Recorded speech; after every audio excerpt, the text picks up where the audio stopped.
Good morning, good afternoon, and good evening, everybody. This is Dylan with Tucson Future Classics, and that is our 2014 Chevy Volt.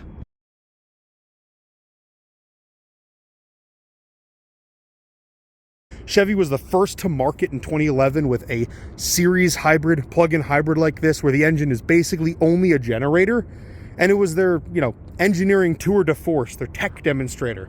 They hold up great, and we think they're awesome commuter vehicles. This has got that lighter exterior, lighter interior, little bit of tint on the glass.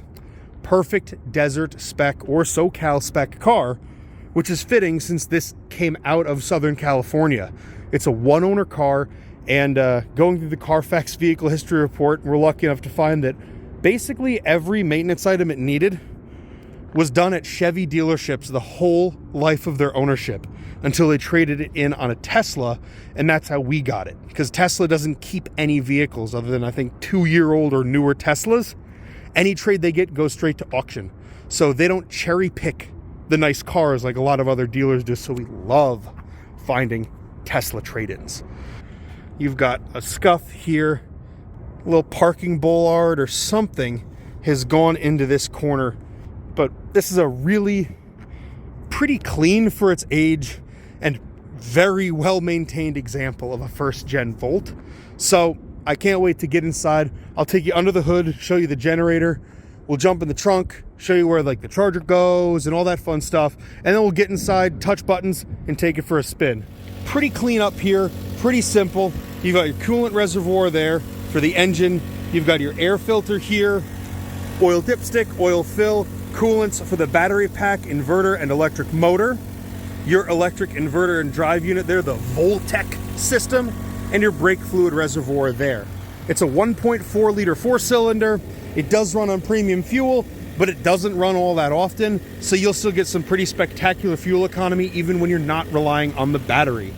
Pebble beige with dark tan interior. I was telling you about, you got suede door cards, the seats are suede. You'll see that all in more detail in the actual pictures, but you've got your power windows, power door locks, and power mirror controls here.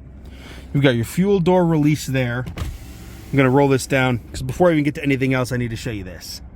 This little button on the end of the stalk here is a pedestrian warning horn. If the car is in drive, hit it. It gives you a little chirp instead of the full-blown horn, so you can alert the pedestrians when you're sneaking around in EV mode without scaring them, which I thought was a very conscientious thing for General Motors to do. This is your controller for your gauge cluster. You can go through all of the different menus and information and stuff using that little dial there. This has not been reset in over 100,000 miles. It maxed out at all 9s because it won't roll over, but it shows you the actual fuel used and the average fuel economy of this over the last 100,000 miles, which is pretty remarkable. Steering wheel controls for cruise control on this side. You've got Bluetooth controls and radio controls on this side. And moving to the center stack, up on top, like I said, this is in pretty good shape. The springs on these usually don't still work. Got a little sneaky storage cubby up there with a 12-volt outlet there, a cigarette lighter outlet. Earlier infotainment, but still really responsive and pretty cleverly set up. Like I said, this was Chevy's tech demonstrator, so they really wanted to get as much right in this as they could. They just, as you touch them. And climate, you've got every setting. It even has automatic heated seats. From your home screen, you can access every conceivable menu. I mean, AM, FM, Bluetooth auxiliary. You can put a USB thumb drive in this thing, feed it a CD. It has Pandora in it. Because it has HD radio, it will pull up real-time weather. And if you're parked, there is a way this little screen can play movies. Down here, more touch points for just the radio controls. And this, you have your drive mode, your eco selector, and these are your door locks here for the power doors. This has an extra drive mode. You have the usual normal, sport, and mountain, but this being a 2014, it got a mid-model year refresh to have hold, which is hold state of charge. It'll kick that battery off effectively, and it'll use the gas motor to maintain whatever level of charge you have until you need it again. So like, let's say being here in Tucson, I need to drive to Phoenix, and I know I'm going to hit really bad traffic. Pop it into hold mode. Use the gas motor for the highway. As soon as I hit that bad traffic in Phoenix, turn hold mode off, back to normal, and it's back to running the battery. Other than that, we've got all the books and manuals in here. Pretty sizable cup holders. Cool thing is, in the driver and passenger door cup holders, not that we need them down here, but there's tucked into that back corner, there is a recessed pocket specifically for holding umbrellas. Got big center console down here with, again, another 12 volt, your line in, and a USB-A. You've got your cup holders here, extra storage pocket here. This is a pass-through, so you can usually stick a phone down there, keep it out of the sun, keep it from overheating. Pretty clever stuff. But yeah, very smart, very well set up vehicles. Pretty darn comfy even for a big dude. In the back seat, first and foremost, I'll show you my setup here. I'm 6'1", 260 pounds, and got a little bit of headroom, a little bit of knee room. That 2+2 seating is a touch snug for a wide dude like me, but not too bad. You can definitely spend a few miles back here. That long center console runs all the way back for the 2+2 seating. You get cup holders here. You got an extra charge port there. On the doors, you've got a water bottle pocket molded into there, and little pockets here. Also, this is cool. These never still have these. Center console. It's got storage in it, and the reason these are basically always missing is there's a tab up front that you push. This whole assembly removes so you can load level stuff in from the back. You can see the cool 2+2 seating arrangement, which I'll show you in a minute.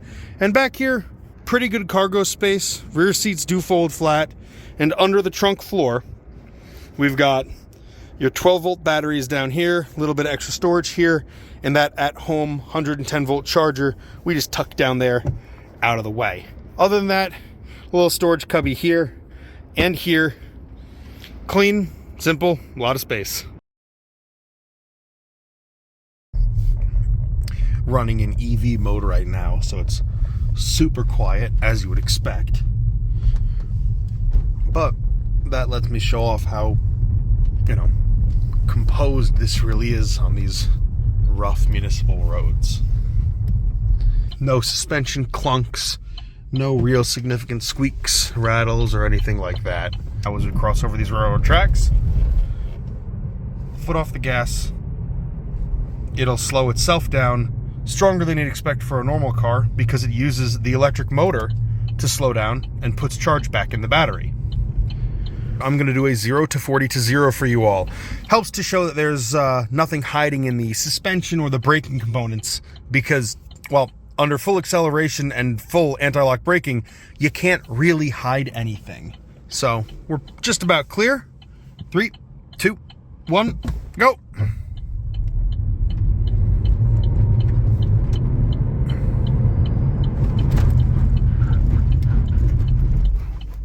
Boom. ABS right to a stop, and the motor even kicked on briefly to help with the hard acceleration.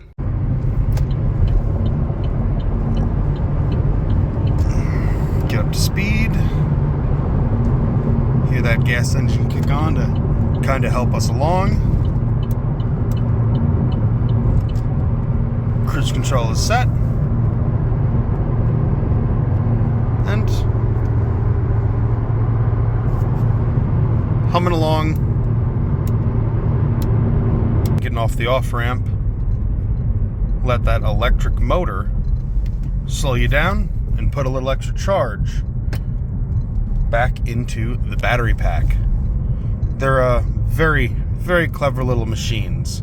So even as you push the brake pedal a little bit, that green ball will fall a little bit. If it stays in the green range, you're still using all regen, no actual brakes, which mechanically and from a maintenance perspective also really helps save money on dealing with brake pad and rotor changes. These plug-in hybrids make fantastic transitional vehicles if you're not ready for the full-blown EV life. If you like what you've seen so far and you want to see more and learn more about this car, please check us out at TucsonFutureClassics.com. There will be the full listing on this vehicle, including a suite of photos, the Carfax vehicle history report, and a full written description. We are an appointment-only dealership, so I do ask when you're ready to come check this thing out, please get in touch with us first. Either call us, text us, email us to info@TucsonFutureClassics.com, or we're on Instagram and on Facebook, so you can slide into our DMs or hit us up on Messenger. However you want to get in touch with us, just let us know when you're coming down so we can be ready to best show this car off to you. And until then, I've been Dylan. We'll see you soon.